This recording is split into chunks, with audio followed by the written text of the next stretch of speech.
اعوذ باللہ من الشیطان الرجیم بسم اللہ الرحمن الرحیم رب اشرح لی صدری ویسر لی امری واحلل عقدۃ من لسانی یفقہوا قولی ربی زدنی علما ربی زدنی علما ربی زدنی علما آمین۔ بسم اللہ الرحمن الرحیم۔ جی آج آل عمران آیت نمبر 31۔ کل کہہ دیجئے ان اگر تم ہو تحبونا تم محبت کرتے ہو اللہ سے، تو اتبعونی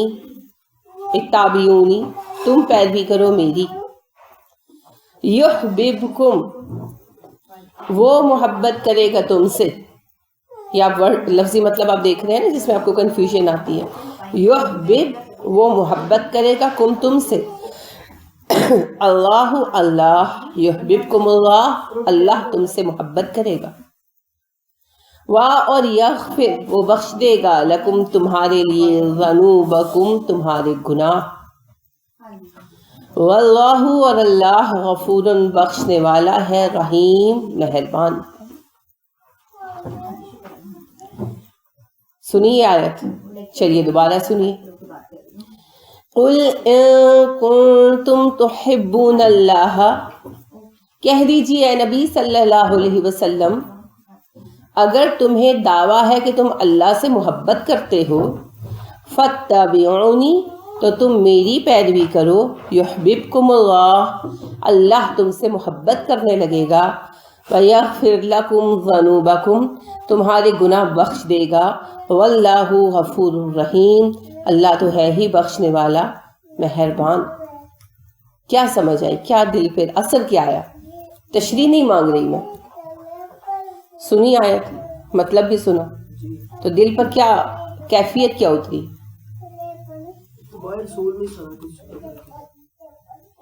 اتباع رسول کی اہمیت سمجھ آئی، اور اللہ تعالیٰ اپنے نبی سے اگر مجھ سے محبت کرتے ہو تو تمہیں یہ بھی ہونا چاہیے کہ میں تم سے کتنا محبت، اللہ کی محبت کا اندازہ ہو۔ چلیے، اور اللہ کہہ رہے ہیں کہ اگر نبی سے محبت کرو گے تو میں آپ سے محبت کروں گا۔ بالکل، یہ تو مین تھیم ہو گیا۔ اور یہ کہ اللہ تعالیٰ محبت کرنے والے اور محبت کو پسند کرتے ہیں۔ اللہ محبت کرنے والے ہیں، سراپا محبت ہے اور محبت کو پسند کرتے ہیں۔ دیکھیے اس میں دو بنیادی چیزیں ہیں۔ سب سے پہلے تو دل پر جو کیفیت اترنا چاہیے وہ اللہ کا یہ بیان ہے جو بار بار آتا ہے، اللہ تو بخشنے والا اور مہربان ہے، کیونکہ بچپن سے ہماری تربیت اس انداز میں کی گئی ہے، یہ نہ کرو اللہ ماریں گے، ہے نا، یہ نہ کرو اللہ ناراض ہو جائیں گے، یہ نہ کرو اللہ پکڑ لیں گے، ہے نا۔ تو اللہ رب کریم سے مراد گویا ایک ایسی ہستی ہے جو ہر وقت روٹھی رہتی ہے، معاذ اللہ ناراض رہتی ہے، غضبناک رہتی ہے، اور جس کے لیے جی بالکل سزائیں دیتی ہے نا، یہی ایک پہلو سامنے آتا ہے۔ تو ممتاز مفتی اپنی کتاب تلاش میں کہتے ہیں کہ میرے ذہن میں اللہ کا تصور ایسا تھا کہ ایک بڑا سا بندہ ہے عظیم الشان، یعنی بندے کی طرح، اور بچپن میں اپنی اوبویسلی تو اس سے بڑا سا الاؤ آگ کا جلایا ہوا، لوگوں کو چمٹے سے اٹھا کر آگ کے الاؤ میں جھونک رہا ہے۔ پتہ یہ تصور کیوں بنا؟ ماحول کی وجہ سے۔ ہم اللہ رب کریم کا کبھی پورا تعارف نہیں کراتے ہیں، پارشل تعارف کراتے ہیں، جس کی وجہ سے اللہ کا تصور ہی ہمارے ذہن میں واضح نہیں ہو سکتا۔ قرآن کے بنیادی موضوعات میں ایک موضوع ہے اللہ اور دوسرا موضوع ہے انسان۔ اللہ کون ہے، انسان کیا ہے، اور اللہ اور انسان کا باہمی تعلق کیا ہے۔ یہی وہ موضوع ہے جس کے لیے قرآن جیسی عظیم الشان کتاب اتاری گئی۔ مگر ہم قرآن میں سے فقہ کے مسائل تو نکال لیتے ہیں، مگر جو اس کا بنیادی مقصد ہے، فقہ تو اس لیے مرتب ہوا کہ اس رب کے ساتھ تعلق استوار ہو سکے جو اللہ ہے، جس نے ہمیں بنایا۔ ہم ان چیزوں کو تصویر کے فریم کے باہر نکال لیتے ہیں۔ ایک تصویر ہوتی ہے نا، اس کے پورا ایک فریم ہوتا ہے، اس فریم کے اندر تصویر کے اندر پینٹنگ کے اندر ہر چیز کی ایک جگہ ہوتی ہے، کہیں بکری ہے، کہیں کسان ہے، کہیں فصل ہے۔ اب اگر آپ پوری تصویر کو دیکھتے تو ایک سین بنتا ہے جس میں حسن ہوتا ہے، مقصد ہوتا ہے، لیکن اگر آپ ایک چیز باہر نکال لیں تو وہ میننگ لیس ہو جاتی ہے، جیسے اگر آپ بکری کاٹ کے باہر نکال دیں پینٹنگ میں سے، ہے نا، تو یہ ہوتا ہے آؤٹ آف فریم چیز کو دیکھنا، اس کو کہتے ہیں آؤٹ آف فریم دیکھنا. ہم نے بھی آؤٹ آف فریم دیکھا، ہم نے کسی ایک چیز کو الگ کر لیا. کیوں آج بچیاں دل سے پردہ نہیں کرتی؟ کیوں بچے آج سود سے بچنے کے لیے تیار نہیں ہیں؟ والدین کے حکم کی وجہ سے چپ کر جاتے ہیں. جب اماں ابا فوت ہو جاتے ہیں تو پردے بھی گئے اور حلال و حرام کی تمیز بھی گئی. ایسے لگتا ہے کہ گویا قید میں تھے، چھوٹ گئے. کیوں ہوتا ہے ایسا؟ کیونکہ ہم نے اللہ کے ساتھ ان کا کوئی رابطہ، کوئی تعلق نہیں رکھا ہوا، بنایا ہی نہیں. ان کو فکر ہی نہیں ہے کون رب، کیسا رب، کہاں کا رب، کوئی رشتہ ہی نہیں ہے. اس رشتہ نہ ہونے کے سبب سے پرواہ نہیں ہے اللہ کی، نہ خشیت ہے، نہ اس کی ناراضگی کی کوئی فکر ہے. جو ابھی آپ نے اوپر آیت میں پڑھا نا، اللہ فرماتے ہوئے یحذرکم اللہ نفسہ، اللہ تمہیں اپنے آپ سے ڈراتا ہے. تو کیا ڈراتا ہے اللہ رب کریم؟ اللہ کوئی شیر، چیتا، بیڑیا تو نہیں ہے معاذ اللہ. اللہ تو اللہ کریم ہے، عظیم رب ہے ہمارا. وہ کیسے ڈراتا ہے؟ میں تمہارا رب ہوں، تمہارا حقیقی ازلی اور ابدی رشتہ ہوں. میں ہوں تو تم ہو، سب ختم ہو جائے گا، تم اور میں باقی رہیں گے. میں تم سے ناراض ہو جاؤں گا اگر تم یہ کرو گے یا یہ نہیں کرو گے. اب جسے اس رشتے کی اہمیت کا اندازہ ہے، اسی کو اس کی ناراضگی کا بھی اندازہ ہوگا کہ اس کی ناراضگی کیا معنی رکھتی ہے نا. آپ دیکھیں کہ ہم نے یہ مرتبہ پیروں فقیروں کو دیا ہے نا. دعا منگیا کرو سکھیو، کتھے مرشد نہ رس جاوے، جنا دے پیر رس جان دیو، جیندے جی مرے رہندے، وغیرہ قسم کے قصے ہم نے بنائے. مگر ہماری زندگی میں اللہ روٹھ جائے گا، یہ کالم تو آیا ہی نہیں نا، یہ خانہ بنا ہی نہیں. اللہ بھی ناراض ہوتا ہے، اللہ بھی خوش ہوتا ہے، اللہ بھی مسکراتا ہے. وہ ہم بھول گئے سب کچھ. اس وجہ سے ہم لوگوں کے ذہنوں میں اللہ کا تصور صرف ایک رہا، اللہ ناراض ہوتے ہیں، اللہ ڈانٹتے ہیں، اللہ جہنم میں ڈالتے ہیں. لیکن اللہ یہ نہیں کہہ رہے. اللہ کہتے ہیں میں تو بخش دینا چاہتا ہوں، میں مہربان ہوں، بخش دینے والا ہوں. غفور جو ہے مغفرت سے ہے نا. یہ غفور غافر کی جو ہے انتہائی شکل ہے، سپرلیٹو ہے، مبالغہ. بہت زیادہ بخشنے والا ہوں، جیسے رحم کا رحیم ہے، بہت زیادہ رحم کرنے والا. تو اللہ کو کوئی شوق نہیں ہے ہمیں جہنم میں ڈالنے کا. اللہ تو بہانے تلاش کریں گے. میں نے آپ کو حدیث سنائی تھی نا کہ ایک بندہ اللہ کے حضور لایا جائے گا قیامت کے روز. اللہ کہیں گے اچھا کوئی ایسا عمل بتا میں تجھ پہ رحم کروں. کہے گا اللہ جی میرے پاس کوئی عمل نہیں ہے. اللہ کہیں گے نہیں یاد کر، ہو سکتا ہے کوئی بات تجھے یاد آئے. وہ پھر کہے گا اللہ جی میرے پاس ایسا کوئی عمل نہیں. تیسری دفعہ پھر اللہ اس کو کہیں گے نہیں غور کرو شاید تمہیں کچھ یاد آئے. تیسری مرتبہ سے یاد آئے گا. وہ کہے گا اللہ جی اور تو کوئی بات یاد نہیں آتی، بس یہ ہے کہ میں دکاندار تھا تو لوگ ادھار لیتے تھے مجھ سے چیزیں، تو میں ان پہ سختی نہیں کرتا تھا. جو مالدار ہوتا تھا اس کو ٹائم دیتا تھا، اور جو محتاج ہوتا تھا، فقیر ہوتا تھا، اسے معاف کر دیتا تھا. تو اللہ فرمائیں گے جب تو نے انسانوں پر رحم کیا تو یہ کیسے ممکن ہے میں تجھ پہ رحم نہ کروں؟ یہ کیا ہے؟ اللہ کی رحمت ہے نا. اللہ کی رحمت محیط ہے ہر ایک چیز پر. اللہ سراپا رحمت ہے. ٹھیک. تو پہلی بات یہ ہے کہ یاد رکھیے اللہ ہمیں ہر حال میں جنتی بنانا چاہتے ہیں. ہم جہنم میں جانے کے لیے پر تول رہے ہیں. ٹھیک ہے. اللہ کی رحمت اس کے غضب پہ بھاری، بلا شک و شبہ اللہ سراپا رحمت ہے نا. تو اللہ کی رحمت جو ہے اس کے غضب پر فوقیت رکھتی ہے. غضبناک ہم کرتے ہیں، اللہ ہم سے غضبناک ہوتا نہیں ہے. ہم کوئی ایسا انتہائی قدم اٹھاتے ہیں جو ناقابل برداشت ہو جاتا ہے تو اللہ رب کریم غضبناک ہوتا ہے. اور پھر بھی اللہ فوری پکڑ نہیں کر لیتے، اللہ موقع دیتے. شاید ہم اصلاح کر لیں، شاید ہم بہتری کر لیں، مختلف طریقوں سے ہمیں میسج بھی دیتے ہیں.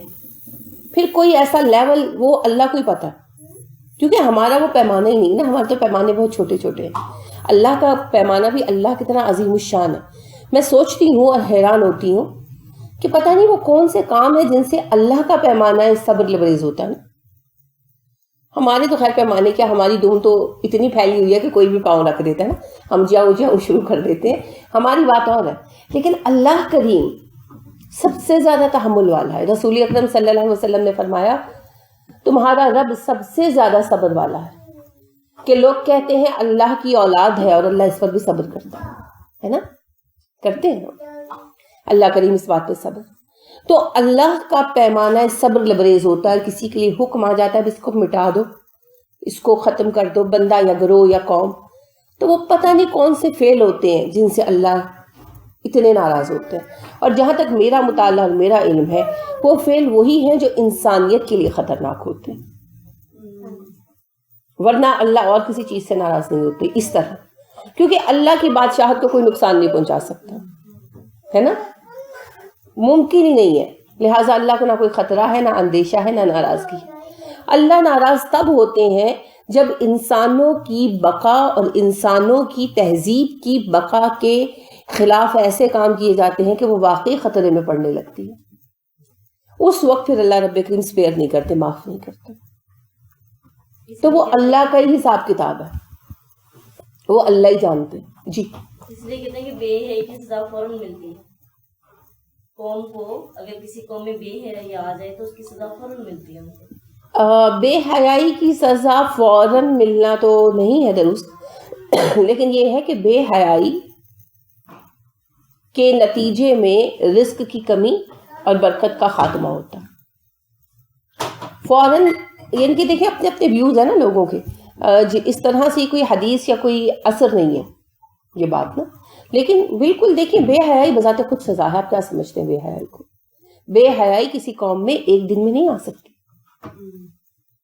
بے حیائی نسلوں در نسل جو ہے نا، جب لوگ اللہ کے قوانین کو بھول کر شیطان کے راستے پر چلتے ہیں تو پھر جا کر بے حیائی پنپتی ہے.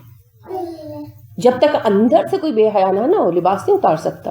لباس اتارنا تو اس کا اعلان ہے، اس کا اظہار ہے. لہٰذا آپ دیکھیے کہ آدم علیہ السلام اور حوا علیہ السلام کے لباس اتر گئے تھے تو انہوں نے فوری طور پر کیا کیا؟ اپنے آپ کو پتوں سے ڈھانپ لیا. تو بے حیائی لباس اترنے کا نام نہیں ہے، وہ تو اس کا آخری اظہار ہے.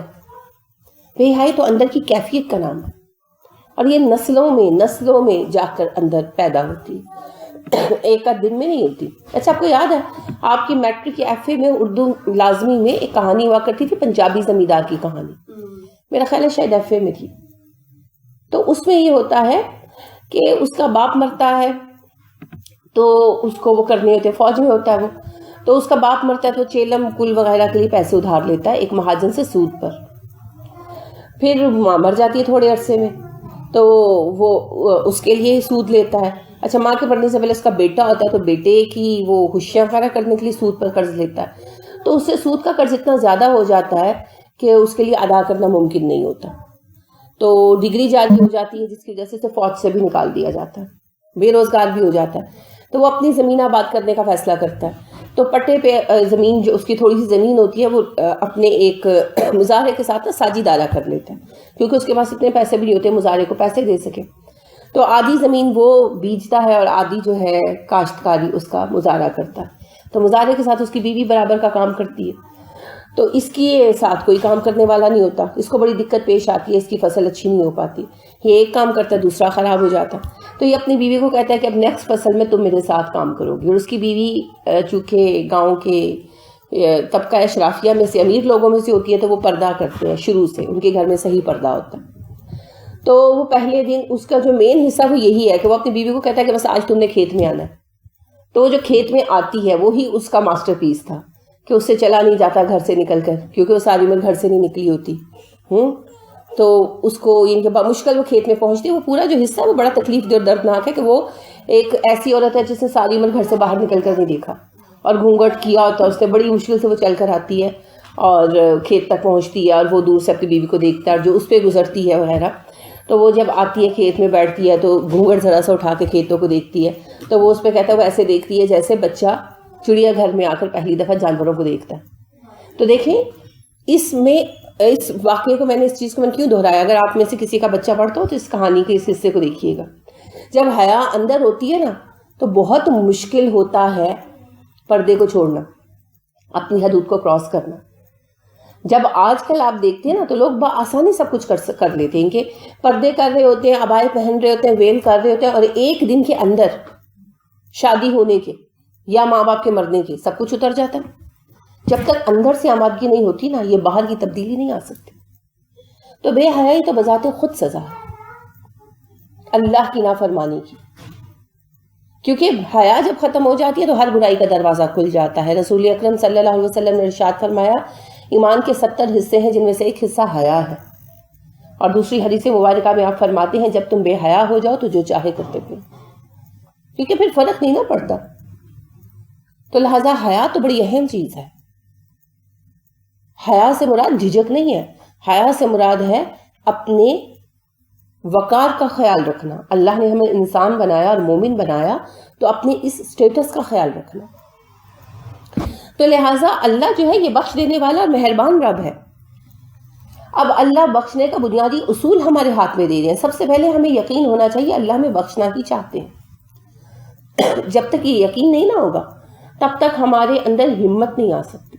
جیسے آج ایک ذہن بن گیا نا کہ اسلام پہ تو پورا عمل ہی نہیں ہو سکتا، اسلام تو اتنا مشکل ہے کہ بس پتہ نہیں کیا ہو جائے گا. ہمیں اپنا یہ ذہن بدلنا ہوگا. اللہ نے اسلام کے وہی اصول و قوانین بنائے جو قابل عمل ہیں، اور ان اصول و قوانین کی روشنی میں زندگی گزار کر ہی ہم دین پر پورا عمل کر کے جنت میں جا سکتے ہیں جتنا ہمارے لیے ممکن ہے. اور اللہ ہمیں جنت میں ہی بھیجنا چاہتے ہیں. اللہ نے ہمیں اسی کے لیے تخلیق کیا ہے، اور اللہ رب کریم ہمیں بخشنے کے بہانے تلاش کر رہے ہیں. ہم کوئی بہانہ دیں تو صحیح. اب اس تصور کے ساتھ اگلا سوال یہی آتا ہے کہ کس طرح ہم لوگ اللہ کی رضا پائیں. ہر انسان کو آئے گا، اللہ نے اس کا فارمولا خود دے دیا. اللہ فرماتے ہیں کہہ دیجئے نبی صلی اللہ علیہ وسلم اگر تمہیں اللہ سے محبت کا دعویٰ ہے تو پھر میری پیروی کرو. اللہ تم سے محبت کرنے لگے گا اور تمہیں بخش دے گا، تمہارے گناہ معاف کر دے گا. اب دیکھیے محبت کا دعویٰ تو سب کو ہے، کس کو نہیں ہے؟ سبھی کو ہے نا. ہر کوئی اللہ سے محبت کا دعوے دار ہے، اور ہر کوئی اپنی محبت کو خاص قرار دیتا ہے.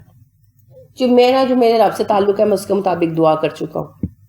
آپ کسی کو کہتے ہیں نا نفل حاجت پڑھ لو پریشان ہو تو وہ جو میرا اللہ سے جو تعلق ہے میں اس کے مطابق مانگ چکا ہوں. بڑا دعویٰ ہے نا محبت کا. لیکن اللہ رب کریم کہتے ہیں اگر تمہارا دعویٰ سچا ہے تو اس کی سچائی کا ثبوت پیش کرو. اور وہ ثبوت کیا ہے؟ میری پیروی کرو، یعنی نبی کریم صلی اللہ علیہ وسلم کی پیروی کرو. تو سچی محبت کا کچھ تقاضا بھی ہوتا ہے نا. جیسے ماں کہتی ہے مجھے اپنے بیٹے سے بہت پیار ہے. اب بیٹے کے کھانے کا ٹائم ہے اور اماں سو رہی ہیں، اٹھ کے ناشتہ نہیں بنا کر دے رہی. بچہ رو رہا ہے، ماں کہتی ہے اچھا چپ کر کے بیٹھو، جب نیند پوری ہوگی تب اٹھ کے بنا کے دوں گی. تو محبت تو نہ ہوئی نا. ماں کو رات کے پچھلے پہر کون سی چیز جگا دیتی ہے؟ کبھی آپ نے دیکھا ہے کہ کوئی چھوٹا بچہ جو ہے سو رہا، اس نے پیشاب کر دیا اور وہ رو رہا ہے اور ماں اٹھ کے اس کو 2 تھپڑ لگائے کھینچ کے؟ کبھی نہیں ہوتا. محبت ہے نا دل میں. ماں پریشان ہو جاتی ہے، بے چین ہو جاتی ہے، سردی ہے، رات کا پچھلا پہر ہے، اور اٹھ کے اسے صاف کرتی ہے، ساتھ لگاتی ہے، دودھ پلاتی ہے نا، اس کو گرم کرتی ہے، سلاتی ہے. پھر جب وہ سو جاتا ہے پھر کچھ دیر دیکھتی رہتی ہے کہ اچھا اب یہ دوبارہ تو نہیں اٹھے گا، پھر خود سوتی ہے. یہ ہے محبت، ہے نا. وہ محبت کراتی ہے، خود بخود کراتی ہے. تو یہ جو محبت ہے یہ عمل کا نام ہے. یہ محبت کا جذبہ انسان سے بہت کچھ کراتا ہے. مردوں سے باپوں کو کام پہ بھجواتا ہے، مشقت کراتا ہے، وہ پیسے کماتے ہیں، لے کر آتے ہیں، بچوں پہ لگاتے ہیں. اگر یہ محبتیں دلوں میں نہ ہو تو پوری زندگی کا کارخانہ رک جائے. مرد کہے میں کماؤں کیوں، عورتیں کہے میں پکاؤں کیوں، سب کچھ بند ہو جائے. تو محبت تو وہ جذبہ ہے جو انسان کو جد و جہد پر آمادہ کرتا ہے. اور یہاں تو دعویٰ بھی سب سے عظیم محبت کا ہے. اللہ مجھے آپ سے محبت ہے. اللہ جی آئی لو یو. اللہ کہتے ہیں اوکے فائن، تم نے کہا میں نے سنا، اب ثابت کرو. تمہیں مجھ سے محبت ہے، میں نے مان لیا. لیکن دنیا میں کچھ لوگ ایسے گزرے ہیں جن سے مجھے بھی محبت رہی. انہیں مجھ سے محبت تھی، بدلے میں میں نے بھی ان سے محبت کی. انہوں نے اپنے آپ کو میری محبت کا اہل ثابت کیا. وہ لوگ تھے میرے انبیاء کرام علیہم السلام. مجھے ان سے پیار رہا. ان میں سب سے زیادہ روشن، سب سے زیادہ چمکدار نام میرے آخری نبی محمد صلی اللہ علیہ وسلم کا ہے. میری موسٹ فیورٹ پرسنالٹی ہے وہ بندہ. جیسا میں نے بندے کو بنانا چاہا وہ ویسا ہی بنا. آدم کو میں جس شکل میں دیکھنا چاہتا تھا، کاملیت کا وہ نمونہ یہ نبی ہے. تم یہ کہتے ہو مجھے آپ سے محبت ہے، اللہ جی فائن، اس بندے کے رنگ میں ڈھل جاؤ. میں تمہیں ویسے ہی دیکھنا چاہتا ہوں کیونکہ آدم کو میں نے اسی معیار پہ بنایا تھا جو محمد صلی اللہ علیہ وسلم کا معیار ہے. اس معیار پہ بنایا تھا، اس پیٹرن پہ بنایا تھا. پھر انسان میں لالچ، حسد اور شیطان کے اثر کی وجہ سے تبدیلی ہوئی، مزاج بدلے. وہ جتنے بدلے ہوئے رنگ ہیں وہ میری پسند کے رنگ نہیں ہیں، ان سارے رنگوں کو ہٹا دو اور میرے نبی کے سانچے میں ڈھل جاؤ. جتنا تم اس پیٹرن پر پورا اترو گے اتنا تم میرے قریب ہوتے جاؤ گے. تم مجھ سے محبت کرتے ہو، ٹھیک ہو گیا، لیکن میں تمہاری محبت ایکسیپٹ کروں گا. اس بات کا تو کوئی وہ نہیں ہے نا ثبوت تمہارے پاس کہ تم نے مجھ سے محبت کی، میں نے کہا اللہ جی آئی لو یو. اب اللہ میرے لو کو قبول کرتے ہیں یا نہیں، میرے پاس اس کا کوئی ثبوت نہیں ہے، کوئی پیمانہ نہیں ہے.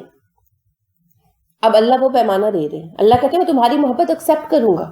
محبت کی ایکسیپٹنس کیا ہوتی ہے؟ اگلا بھی آپ سے محبت کرنے لگے، ہے نا. جب آپ کہیں اللہ جی مجھے آپ سے محبت ہے، جواب ہے میں بھی تم سے پیار کرتا ہوں. یہ کب ہوگا؟ جب ہم رسول اکرم صلی اللہ علیہ وسلم کے رنگ میں رنگ جائیں گے، آپ صلی اللہ علیہ وسلم کے طریق پر چلیں گے، آپ کے راستے پر چلیں گے. کیونکہ رسول اکرم صلی اللہ علیہ وسلم نے اپنی پوری زندگی کو اللہ کے رنگ میں رنگ دیا. اب اللہ اور رسول اکرم صلی اللہ علیہ وسلم کا طریقہ جدا نہیں ہے. پیچھے آپ نے سورہ بقرہ میں پڑھا نا، اللہ رب کریم نے کہا صبغۃ اللہ ومن احسن من صبغۃ اللہ، اللہ کا رنگ اختیار کرو. اللہ کے رنگ سے اچھا کون سا رنگ ہے؟ اب آپ پڑھ رہے ہیں کہ نبی کی سنت اختیار کرو، تو پھر یہ دونوں میں فرق ہے؟ نہیں، کوئی فرق نہیں ہے. جو صبغۃ اللہ تھا وہ رسول اکرم صلی اللہ علیہ وسلم نے اس میں اپنے آپ کو پورا رنگ لیا، ہیڈ ٹو ٹو اپنے آپ کو اس میں رنگ لیا. لہٰذا معاشہ صدیقہ رضی اللہ تعالیٰ عنہ سے جب یہ پوچھا گیا کہ رسول اکرم صلی اللہ علیہ وسلم کا اخلاق کیا تھا، تو معاشہ صدیقہ رضی اللہ تعالیٰ عنہ نے جواب دیا کیا تم قرآن نہیں پڑھتے؟ اور ایک اور موقع پر کہا آپ صلی اللہ علیہ وسلم کا اخلاق قرآن تھا، اور آپ صلی اللہ علیہ وسلم کو صحابہ قرآن ناطق کہا کرتے تھے، بولنے والا قرآن. تو آپ صلی اللہ علیہ وسلم اللہ کے رنگ میں رنگ گئے. وہ جو آیت وہاں آپ نے پڑھی صبغۃ اللہ، اللہ کے رنگ میں رنگ جاؤ. اب وہاں پر ایک کوشچن مارک رہا، اگرچہ ہم نے اس پہ بہت ڈیٹیل بحث کی، مگر کوشچن مارک رہا کہ اصل میں آسان لفظ میں اللہ کا رنگ کیا ہے؟ وہ ہے اتباع رسول. کیونکہ اللہ کے رنگ کو جس نے سب سے زیادہ سمجھا اور اختیار کیا وہ رسول اکرم صلی اللہ علیہ وسلم تھے. اور آپ صلی اللہ علیہ وسلم نے اگر کبھی کسی بات کو غلط سمجھا ہو، کبھی نہیں سمجھا لیکن اگر سمجھا ہو، فرض کر لیں، اور غلط عمل کیا ہو، تو اللہ فوراً کریکشن کر دیں گے نا. جبرائیل کو بھیج دیں گے، جاؤ بتا کر آؤ، محمد کو بتا کر آؤ یہ بات یوں نہیں یوں تھی صلی اللہ علیہ وسلم. اگر ایسا کبھی ہوا نہیں، میں محض بطور مثال عرض کر رہی ہوں، ہے نا. تو لہٰذا آپ صلی اللہ علیہ وسلم سے غلطی کا امکان نہیں تھا. آپ صلی اللہ علیہ وسلم نے اللہ کے اس انتہائی پیمانہ قبولیت کو اپنا کر دکھایا جو اللہ کے انسان سے ڈیمانڈ کرتے ہیں، چاہتے ہیں، جو مطلوب ہے. اب ہمیں اسی رستے پر چلنا ہے، اسی پیمانے تک پہنچنے کی دوڑ لگانی ہے. اس میں شک نہیں ہے کہ اس پیمانے کو مینون پا لینا ممکن نہیں ہے، بڑے عزم کی بات ہے نا. لیکن کچھ نہ کچھ تو ملے گا، کچھ نہ کچھ تو ملے گا نا. یہ بھی نہیں ہو سکتا کہ ہم اس رستے پہ چلنے کی کوشش کریں اور 100% فیل ہو جائے. یہ ہو سکتا؟ نہیں ہو سکتا. لہٰذا کامیابی تو ہوگی، پرسنٹیج کتنی ہوگی وہ ایک علیحدہ معاملہ ہے، وہ اپنے اپنے حوصلے کی بات ہے، اپنے اپنے ظرف کی بات ہے. برتن ہوتا ہے نا، ظرف کس کو کہتے ہیں؟ برتن کو کہتے ہیں. تو جتنا برتن ہوگا اتنا دودھ ملے گا. اگر کوئی دودھ بانٹ رہا ہے فی سبیل اللہ، تو جتنا برتن لائیں گے اتنا دودھ پائیں گے. جو کپ لائے گا وہ کپ پائے گا، جو گلاس لائے گا اس کو گلاس ملے گا، جو گھڑا لائے گا اس کا گھڑا بھر جائے گا، اور جو ڈرم لے آئے گا تو ڈرم بھر جائے گا، ہے نا. اپنی اپنے ظرف کی بات ہے، جتنا برتن لے کر آئے. اب وہ ظرف کتنا ہے یہ ہمیں نہیں پتا. پھر آپ کو کیا پتا؟ جب آپ کی نیت صحیح ہو اور کوشش صحیح طریق پر ہو، ٹریک بھی درست ہو اور نیت بھی درست ہو، تو کیا پتا اللہ ظرف کو بڑھا دے، وسعت دے دے. ان اللہ علی کل شیء قدیر، ہے نا، اسے تو ہر بات پر قدرت ہے. لہٰذا رسول اکرم صلی اللہ علیہ وسلم کا اتباع کس چیز کی دلیل ہے؟ اللہ کی محبت کی. اگر ہم اللہ سے محبت کرتے ہیں تو ہمارے اس دعوے کی سچائی کی دلیل یہ ہے کہ ہم رسول اکرم صلی اللہ علیہ وسلم کو فالو کرتے ہیں. اگر ہم آپ کو فالو نہیں کرتے اور اس کے بعد ہم کہتے ہیں کہ ہم بڑے مومن اور ہم بڑے نیکوکار، تو ہمارا یہ دعویٰ جھوٹا ہے، اللہ نہیں مانتا.